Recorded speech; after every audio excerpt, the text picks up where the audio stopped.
Subscriber and viewers, welcome back to my channel. என்னுடைய subscriber ரொம்ப முக்கியமான கொஷின் கேட்டிருந்தாங்க. சிபிசி எக்ஸாமுக்கு என்னெல்லாம் கொண்டு போகணும் அப்படின்ட்டு. ஸோ இது ரொம்ப ரொம்ப முக்கியமான கொஷின் தான். ஏன்னா நிறைய பேருக்கு தெரியாமல் தப்பான டாக்குமெண்ட் எடுத்துகிட்டு போயிட்டு எழுதாமல் திருப்பி வந்துடுறாங்க. பட் ஸ்ட்ரிக்டாக அதை ஃபாலோ பண்ணுறாங்க, எழுத விட மாட்டேங்கிறாங்க. ஸோ இது ரொம்ப முக்கியமான கொஷின்ஸ். யாரெல்லாம் சிபிசி எக்ஸாம் எழுத போகிறீங்களோ அவங்களுக்கு கண்டிப்பாக இதை தெரிஞ்சிருக்கணும். ஸோ இந்த அவேர்னஸ் இருந்தால் தான் உங்களால் கான்ஃபிடெண்ட்டாக நம்ம போக முடியும், பயம் இல்லாமல் போகலாம். ஸோ அதனால் எந்த டாக்குமெண்ட்டை நம்ம எடுத்துகிட்டு போனாக்கா நம்மளை எக்ஸாம் எழுதுறதுக்கு உள்ளே அலோவ் பண்ணுவாங்கன்றதை நம்ம பார்க்கலாம் இந்த வீடியோவில். ஓகே, ஸோ உங்களுக்கு எக்ஸாம் புக் பண்ண உடனேவே இந்த ரீஸ்கெடியூல் அதாவது ஸ்கெடியூல் பண்ண கன்ஃபர்மேஷன் மெயில் வந்திருக்கும்.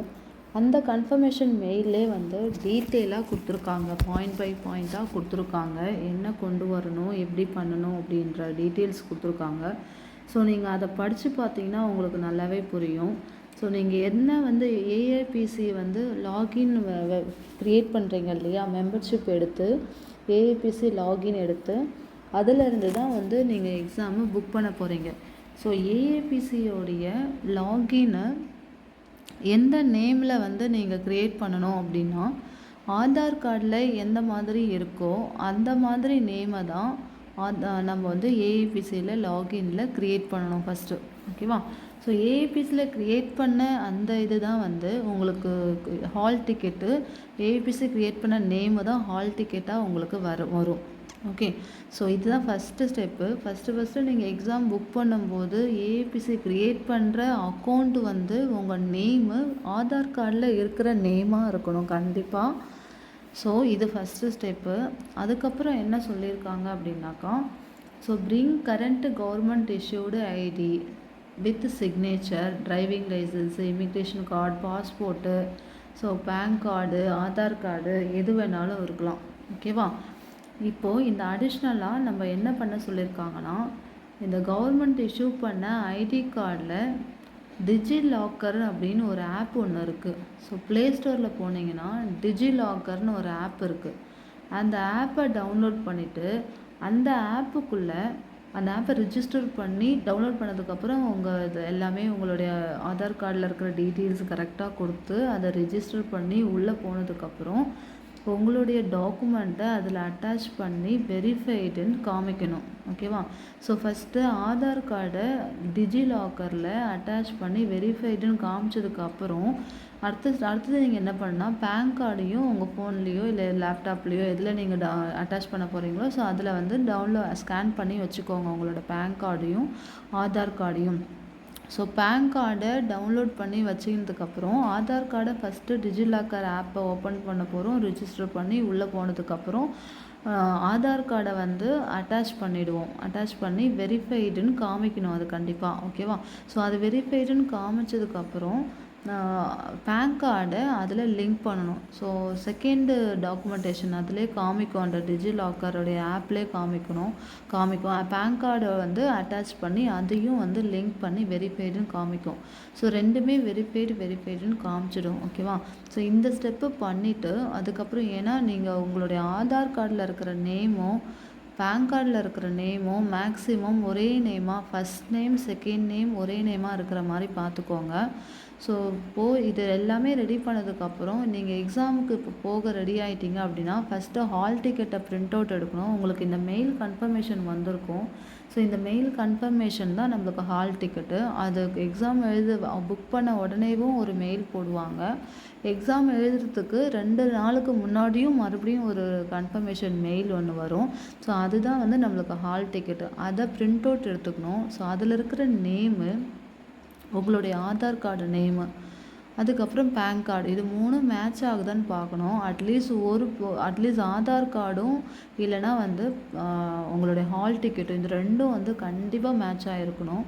ஸோ இது மேட்ச் ஆகலை, ஹால் டிக்கெட்டில் வேறு நேம் இருக்குது. எக்ஸாம்பிள் ஜெயஸ்ரீ கோவிந்தராஜ் அப்படின்னு என்னோடய நேம் ஜெயஸ்ரீ கோவிந்தராஜ். ஓகே, ஜெயஸ்ரீன்றது என் நேமு, கோவிந்தராஜ்ன்றது அப்பா நேமு. ஸோ இதில் என்னுடைய ஆதார் கார்டில் ஜெயஸ்ரீ கோவிந்தராஜ் இருக்குன்னா நம்மளுடைய ஹால் டிக்கெட்டில் ஜெயஸ்ரீ கோவிந்தராஜ் தான் இருக்கணும். ஓகேவா? ஸோ இப்போ என் பேன் கார்டில் ஜெயஸ்ரீ நாதன் அப்படின்னு இருந்துச்சு, என்னோடய ஹஸ்பண்ட் நேம் நாதன் இருக்குது அப்படின்னாக்கா, ஸோ அதை மேக்ஸிமம் நீங்கள் சேஞ்ச் பண்ணுறதா இருந்தால் சேஞ்ச் பண்ணுங்கள். ஒரு சில சென்டரில் வந்து பேன் கார்டுடைய செகண்ட் நேமை சேஞ்ச் பண்ண முடியாதுன்னு சொல்கிறாங்க. ஸோ அப்படி சேஞ்ச் பண்ண முடியலன்னா இட்ஸ் ஓகே.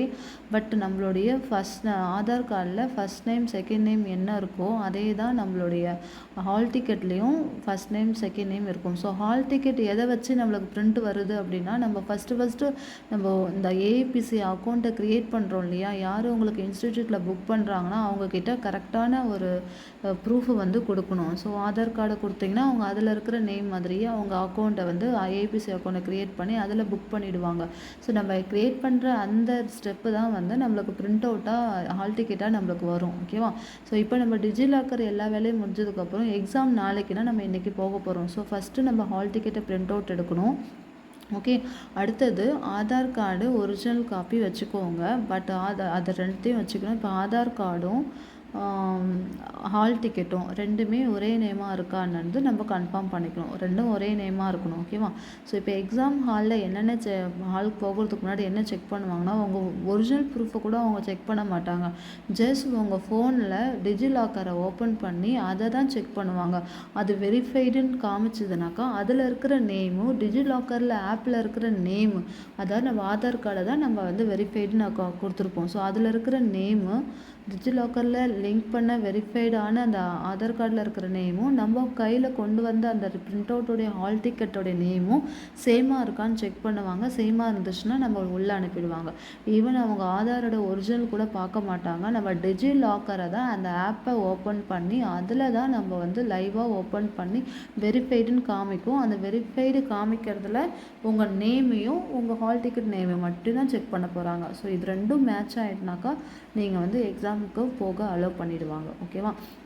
ஸோ இதில் முக்கியமான விஷயம் நான் என்ன சொல்கிறேன் அப்படின்னாக்கா, கண்டிப்பாக உங்களது நேம் மிஸ்மேட்சாக இருந்துச்சுன்னா அவங்க ஸ்ட்ரிக்டாக அலோவ் பண்ண மாட்டாங்க. பாவம் கூட பார்க்க மாட்டாங்க. காசு வேஸ்ட் ஆகுதெல்லாம் பார்க்க மாட்டாங்க. அவங்க வெளியில் அனுப்பிடுறாங்க. So be careful. இந்த ஸ்டெப்ஸ் எல்லாமே நீங்கள் பண்ணிடணும். உங்களுக்கு ஆதார் கார்டு மிஸ்மேட்சாக இல்லைன்னா அட்லீஸ்ட் நீங்கள் வந்து அந்த எக்ஸாமை வந்து கேன்சல் பண்ணிவிட்டு இல்லைனா ரீஸ்கெட்யூல் வேறு நாள் வேறு ஒரு மாதம் கழிச்சோ 1.5 மாதம் கழிச்சோ ரீஸ்கெட்யூல் பண்ணிக்கோங்க.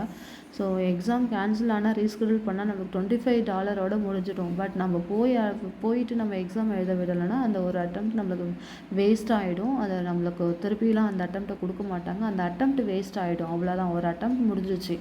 ஸோ அதுக்கப்புறமேட்டு இது எல்லாமே செக் பண்ணி ப்ராப்பராக போய்க்கோங்க. ஸோ உங்ககிட்ட யார் இன்ஸ்டிடியூட்டில் கரெக்டான ஒரு ஆதார் கார்டை கொடுங்க. அதே ஆதார் கார்டில் இருக்கிற உங்களுடைய டிஜிலாக்கர்லேயும் அதுதான் லிங்க் பண்ணணும். மேக்ஸிமம் நம்ம டிஜிலாக்கரில் லிங்க் பண்ணுறதுக்கு என்ன முக்கியமானா ஆதார் கார்டும் பேன் கார்டும் ஒரே நேமாக இருந்தால் தான் டிஜிலாக்கரில் லிங்க் ஆகும். பேன் கார்டு லிங்க் ஆகும். பேன் கார்டில் வேறு நேம் இருக்குது, ஆதார் கார்டில் வேறு நேம் இருக்குன்னா லிங்க் ஆகாது.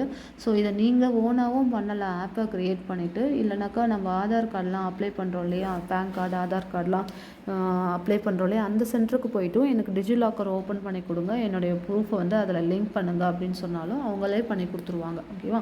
ஸோ இதில் 2 மெத்தடில் நீங்கள் எப்படி வேணாலும் போகலாம். ஸோ இது ரொம்ப முக்கியமான பாயிண்ட்டு.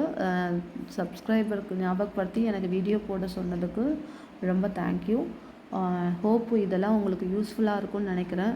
கண்டிப்பாக உங்கள் ஃப்ரெண்ட்ஸுக்கு யாரெல்லாம் எக்ஸாம் எழுத போகிறாங்களோ ப்ளீஸ் அவங்களுக்கு ஷேர் பண்ணுங்கள். ஏன்னா இல்லைனா இது அவங்களுக்கு தப்பான இன்ஃபர்மேஷன் கிடச்சிச்சின்னா அவங்கள எக்ஸாம் எழுத விட மாட்டாங்க. அவங்களுடைய காசு வேஸ்ட் ஆகும், அவங்களுடைய எஃபோர்ட் வேஸ்ட் ஆகும், அலைச்சல் வேஸ்ட் ஆகும். ஸோ எல்லாமே வந்து வேஸ்ட் ஆகும். அதனால் உங்களால் முடிஞ்ச அளவுக்கு உங்களோட ஃப்ரெண்ட்ஸுக்கும் இந்த அவேர்னஸ்க்காக நீங்கள் இதை ஷேர் பண்ணுங்கள். ஓகே ஃப்ரெண்ட்ஸ், தேங்க்ஸ் ஃபார் வாட்சிங் திஸ் வீடியோ. இதில் வேறு ஏதாவது உங்களுக்கு எந்த டவுட் இருந்தாலும் இந்த மாதிரி டெக்ஸ்ட் பண்ணுங்கள். ஸோ எந்த சின்ன டவுட்டாக இருந்தாலும் ஓகே பண்ணுங்கள். ஸோ எல்லா டவுட்டையும் நான் ஒன்றா சேர்த்து கூட நான் ஒரு வீடியோ போடுவேன். ஸோ 2 months once அந்த மாதிரி ஏதாவது உங்களுடைய டவுட் கிளாரிஃபை பண்ணுறதுக்கு மட்டுமே நான் வீடியோ போடுறேன். ஸோ உங்களுடைய டவுட்டை ஹெசிடேட் பண்ணாமல் ப்ளீஸ் கமெண்டில் வந்து டைப் பண்ணி அனுப்பிவிடுங்க. உங்கள் டவுட்டை கிளாரிஃபை பண்ணுறதுக்கு எப்போ வேணாலும் நான் ரெடியாக இருக்கேன். Okay, thank you friends.